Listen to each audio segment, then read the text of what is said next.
Bonjour à tous. Ça n'est pas cauchemar en cuisine, mais enfin cauchemar en Ukraine pour Emmanuel Macron, ce qui l'amène d'ailleurs à péter un câble euh, sur la forme et sur le fond, avec tous ces petits copains bellicistes, sur la forme et sur le fond. Le fond étant dangereux, bien sûr, on va y revenir. Pourquoi il cauchemarde? Parce que Poutine le piège, le ridiculise, l'humilie, qu'ils essaient à toute vitesse de riposter à cela, qu'ils sentent bien que ça va vers la paix, que Trump veut aller vers la paix, qu'il y a des discussions avec la Russie, et donc ils essaient à toute vitesse de bricoler quelque chose pour aller vers la guerre, conformément à toutes les analyses qu'on a faites depuis des mois et des mois aux Patriotes et sur cette chaîne. Or, il faut éviter évidemment cette guerre qui serait terrible, surtout pas un seul soldat en Ukraine, français, pas plus d'argent, plus d'armes, alors il continue. Patriote, on ne lâchera pas le morceau? Certainement pas. Merci déjà de partager cette vidéo. C'est un appel à la paix pour expliquer bien ce qui se passe, décortiquer ce qui se passe. C'est un appel à la paix, à la construction de la paix et à éviter cela, à bloquer, à arrêter ces gens, arrêter Macron, bloquer Macron et ses va-t-en-guerre. Merci de la partager massivement, cette vidéo. Plus vous êtes abonné à la chaîne, plus elle circule. Hein. C'est comme ça, c'est mécanique, c'est l'algorithme de YouTube. Donc un petit clic gratuit sur le bouton s'abonner en dessous. Hop, vous êtes abonné à la chaîne ou réabonné. Vous avez peut-être été désabonné un jour par mégarde, vérifiez. Réabonnez-vous le cas échéant ou abonnez-vous. Et vous aiderez énormément à ce qu'elle soit plus visible, elle circule mieux, elle touche plus de monde. Merci à vous par avance. Nos rendez-vous, le très grand rendez-vous du jeudi 29 mai à 18h devant le Sénat à Paris, 20 rue de Tournon, c'est pour les 20 ans du non à la Constitution européenne, jour pour jour. Et donc un grand rassemblement pour l'avenir et pour le Frexit. Venez très nombreux, organisez-vous.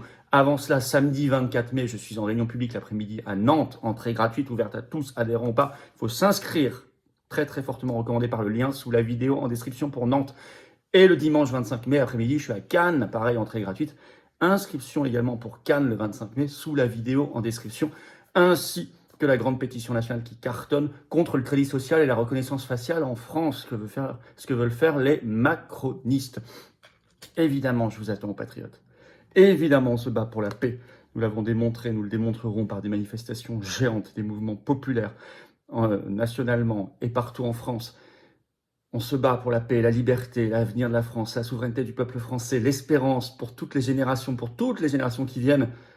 Ce sont des très belles valeurs, des très grands combats concrets que nous menons aux patriotes. Mouvement indépendant, le plus grand mouvement souverainiste de France, parfaitement indépendant, qui n'a pas un euro de subvention publique, aucune aide, rien, de l'État, rien, ni des banques, et qui fait « Venez, je ne peux pas m'en sortir sans vous, en revanche, ensemble on gagne ». Cette année bouleverse tout, c'est un chamboule tout 2025, c'est le moment d'agir avec vous. Vous pouvez adhérer ou réadhérer aux patriotes dès maintenant, par le premier lien sous la vidéo en description. Vous pouvez également faire un don au mouvement pour nous permettre de faire des choses, sinon on ne peut pas, hein, pas de financement public.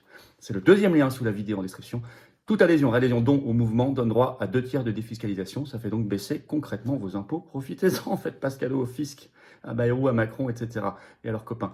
Bravo aux donateurs, aux réadhérents, bienvenue aux nouveaux adhérents patriotes. Allez, en panique, Macron et ses copains, là, va-t-en-guerre, pètent un câble, mais littéralement, sur le fond et la forme. C'est un cauchemar pour Macron.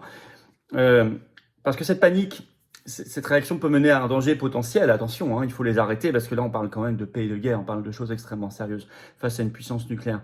D'abord, la démonstration de force qui a mis le feu aux poudres, elle a eu lieu à Moscou le 9 mai. C'est le défilé de la victoire pour les 80 ans de la fin de la Seconde Guerre mondiale. Le Figaro même l'admet, c'est une très grande victoire pour la Russie. Le Figaro, le 9 mai, écrit « À Moscou », le titre, hein, « À Moscou, Vladimir Poutine met en scène la fin de son isolement », si tant est qu'il ait commencé un jour, la fin de son isolement lors de la grande parade de la victoire. Et en effet, précise le Figaro, il y avait 11 000 soldats qui défilaient, 29 dirigeants internationaux, chefs d'État et de gouvernement, dont le président chinois Xi Jinping, dont le président brésilien Lula, des soldats de 13 pays qui ont défilé sur la place rouge. Même France 24, le 9 mai, est obligé d'écrire que c'est une victoire de la Russie. Je vais vous citer un extrait de France 24. Venue de tous les continents, cette présence internationale est une victoire pour la diplomatie russe, exclue en juin dernier des cérémonies du 80e anniversaire du débarquement de Normandie. Faisant fi des tentatives occidentales d'isoler Vladimir Poutine, le président brésilien Lula le Vénézuélien Maduro, le Cubain Miguel Díaz-Canel, représentant l'Amérique latine, chez les Africains, les dirigeants du Burkina Faso, du Zimbabwe, du Congo, de l'Éthiopie, de la Guinée équatoriale font le déplacement du côté du Moyen-Orient. Les présidents égyptiens, Sisi, palestiniens, Mahmoud Abbas sont de la partie. Pour le continent asiatique, les dirigeants du Vietnam, du Laos, de la Mongolie, de l'Égypte, de la Birmanie sont également attendus. Le Premier ministre indien Narendra Modi était à l'origine attendu à Moscou, mais il a été empêché par les événements en cours avec le Pakistan. Bon, c'est quand même énorme.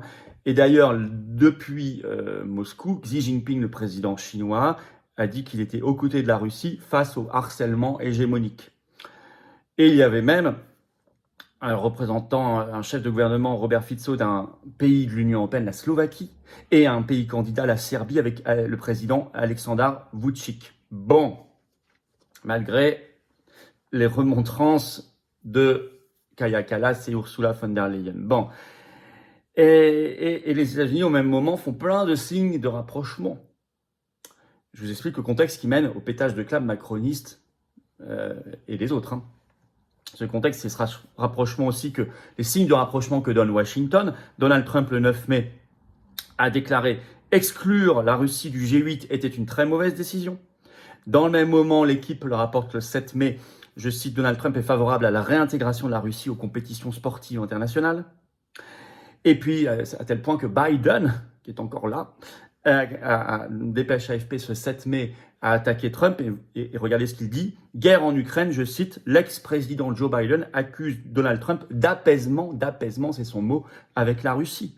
Il a dit ça dans une interview à la BBC ce 7 mai. Donc, il reproche l'apaisement. Ça veut tout dire. Alors, tout ça est le cauchemar de Macron et de ses copains faucons. Ses copains va-t-en-guerre. Alors, ce qui fait que, un peu en panique, le 9 mai, Zelensky, donc mandaté pour ça, a annoncé en urgence un sommet de la coalition des volontaires, là, les 33 pays qui pourraient partir en guerre, enfin seulement quelques-uns enverraient des soldats, dont la France. Donc il annonce la réunion d'un sommet de la coalition des volontaires à Kiev ce 10 mai, comme ça, dans la précipitation. Et vous avez notamment en présence physique, vous avez Emmanuel Macron, Keir Starmer le Britannique, Volodymyr Zelensky, Friedrich Merz, le nouveau chancelier allemand, on en a fait le portrait sur cette chaîne il y a quelques jours, vous irez voir, c'est quand même pas piqué des hannetons. Donald Tusk, le Polonais, pareil, ultra va-t-en-guerre et européiste. Et c'est clairement une réponse dans la précipitation à cette victoire russe du 9 mai. Même Le Monde, dans un article du 10 mai, l'admet. Je vais vous citer ce qu'écrit Le Monde. Cette visite des dirigeants français, allemands, britanniques et polonais répond symboliquement aux commémorations en grande pompe des 80 ans de la victoire sur l'Allemagne nazie, tenue le 9 mai sur la place Rouge à Moscou autour de Vladimir Poutine et d'une vingtaine, en fait une trentaine, de dirigeants étrangers, dont le président chinois Xi Jinping. Ce qui fait qu'ils ont multiplié les déclarations angoissées, très agressives. Je vais vous en parler dans un instant, mais avant ça, sur la forme, depuis la Pologne, ils sont tous partis dans un train spécial vers Kiev. J'ai partagé des photos et des vidéos. On aurait dit une soirée pyjama. Ils étaient dans un état extrêmement négligé. Donc il y avait Merz, Macron et Starmer. C'était vraiment, ça m'a fait penser, je sais pas, des ados, une soirée pyjama. Et puis même, quand les caméras arrivent, Macron planque un truc qui est sur la table. Enfin, beaucoup de monde a partagé la vidéo. C'est vraiment, on tombe dans l'indignité, un état de délabrement personnel qui est tout à fait indigne, qui montre que ce système pourri vraiment en fin de course met un point. Donc rien que sur la forme, une espèce c'était indécent, voilà, c'était crasseux. Et donc déclaration sur le fond ultra agressive, paniquée, un pétage de plomb, délirante. Le chancelier allemand Merz donne une interview le 10 mai au journal allemand Bild. Voilà ce qu'il déclare. Le nouveau chancelier allemand Merz a menacé Moscou d'un durcissement massif des sanctions sur le plan politique, bien sûr, mais aussi sur le plan financier et militaire. Si le président russe Poutine refuse le cessez-le-feu de 30 jours réclamé par les Européens, Macron, lui, dans une interview le 10 mai à TF1 LCI, déclare « Si Moscou n'accepte pas le cessez-le-feu inconditionnel, il y aura des sanctions supplémentaires beaucoup plus dures. » Je rappelle que le même Macron vient de promettre au président djihadiste syrien qu'il a reçu en grande pompe à l'Élysée il y a quelques jours la suppression des sanctions de l'UE contre la Syrie. Ursula von der Leyen, alors elle n'était pas là physiquement, mais elle a mis un tweet le 10 mai sur son compte X, je vous cite. Aujourd'hui, la coalition des volontaires s'est réunie, nous soutenons la proposition d'un cessez-le-feu total et inconditionnel de 30 jours, dont ils savent que ce n'est pas faisable en fait, inconditionnel. Parce que pendant ce temps-là, eux continuent d'envoyer des armes et de l'argent à Kiev. Donc ils savent que c'est un jeu de dupes. C'est pour rendre la chose impossible. Elle ajoute, elle doit être mise en œuvre sans conditions préalables pour ouvrir la voie à des négociations de paix significatives. La balle est désormais dans le camp de la Russie. Nous sommes prêts à maintenir une forte pression sur la Russie et à imposer de nouvelles sanctions sévères en cas de violation du cessez-le-feu. Toujours les menaces, les sanctions, etc. Ils en sont au 18e paquet de sanctions. Alors, est-ce que ça signifie l'accélération du déploiement de soldats, notamment français, en Ukraine? Que signifie ce cirque, ce pétage de plomb en direct? La Russie a d'ailleurs répliqué tout de suite, Le Monde en parle le 10 mai. Le Kremlin, je cite, a dénoncé l'attitude de confrontation des Européens envers la Russie. Nous entendons des déclarations contradictoires de la part de l'Europe. Elles sont généralement axées sur la confrontation plutôt que sur des tentatives visant à ressusciter nos relations d'une manière ou d'une autre, a regretté devant la presse le porte-parole de la présidence russe, Dimitri Peskov. Et là, Poutine piège et Macron et toute sa bande. En effet, puisque dans la nuit du 10 au 11 mai, il vient de proposer des négociations sans préalable, sans conditions préalables et directes de paix avec Kiev à Istanbul à partir du 15 mai. Reprenant le fil qui avait été rompu à Istanbul justement pour la paix en avril 2022, vous vous souvenez, fil rompu à l'époque, ça a été même ensuite admis par la presse internationale, occidentale, par Boris Johnson sous pression de l'OTAN. Et tout de suite, Trump s'en est réjoui. Là, il vient d'écrire sur ce 11 mai matin sur son réseau Truth Social qu'il s'en réjouissait, que c'était un potentiel grand jour pour la Russie et pour l'Ukraine. Alors qu'évidemment, c'est très problématique pour Macron et ses copains, et Macron, lui, immédiatement a attaqué. Le Monde en parle ce 11 mai. Voilà ce que Macron a tout de suite déclaré en sortant du train, parce qu'il revenait de Kiev. C'est inacceptable pour les Ukrainiens, parce qu'ils ne peuvent pas accepter des discussions parallèles alors qu'ils continuent à être bombardés. C'est un premier mouvement, il n'est pas suffisant. La Russie cherche juste à gagner du temps. Donc tout de suite, on voit que la paix les met dans un état de panique, les révèle en fait, les révèle. Donc il y a toute cette agitation, car panique, cauchemar. Mais attention, il faut débrancher ces gens parce qu'ils sont dangereux. Macron, Merz, tout ça, Ursula von der Leyen, ce sont des gens dangereux. La France libre, sortie de l'Union européenne et de l'OTAN, se battra pour la paix. Et oui, c'est tout le combat des patriotes. Tout le combat des patriotes. Je ne sais pas ce qu'ils vont annoncer. Ils font un grand sommet le vendredi, justement, le vendredi prochain, 16 mai, sur la communauté des nations européennes, enfin le truc élargi, de créer à la demande de Macron, Union européenne plus quelques pays, ils vont parler de tout ça. On va suivre concrètement parce qu'ils peuvent accélérer leur calendrier de déploiement de troupes, je le rappelle, françaises. Or, je ne souhaite pas qu'une seule goutte de sang de fils de France coule en Ukraine pour cette guerre qui n'est pas la nôtre, qui est celle de l'Union européenne, même pas de l'Ukraine, pas du peuple, de Zelensky, qui veut se maintenir, de BlackRock, de toute cette oligarchie. Donc, on va suivre tout ça et tenez-vous informés parce qu'on va annoncer de grandes initiatives très, très probablement. Et puis, là, il faut faire pression sur les députés. C'est le moment de voter une motion de censure pour occuper Macron littéralement à autre chose. Plus il sera embourbé dans les affaires intérieures, trouver un premier ministre, des ministres, etc., consulter, moins il pourra jouer au va-t-en-guerre. Donc c'est très important de voter une motion de censure maintenant, qui aurait un effet indirect tout à fait positif pour la paix. Vous voyez, il y a une stratégie, il y a une solution concrète. Merci de partager la vidéo pour la faire savoir partout. Pour ça, de vous abonner à cette chaîne YouTube par un petit clic gratuit sur s'abonner. Ça aidera à ce qu'elle se partage beaucoup mieux. Inscrivez-vous pour nos 2 réunions publiques le samedi 24 mai à Nantes et le dimanche 25 mai à Cannes. Les 2, c'est l'après-midi, c'est entrée gratuite. Il y a 2 liens d'inscription pour Nantes et Cannes sous la vidéo en description. Pensez à vous inscrire, ça s'inscrit très très vite.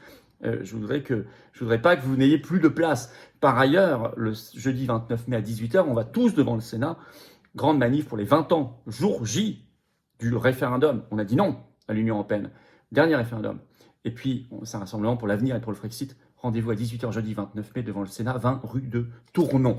Je vous attends aux patriotes.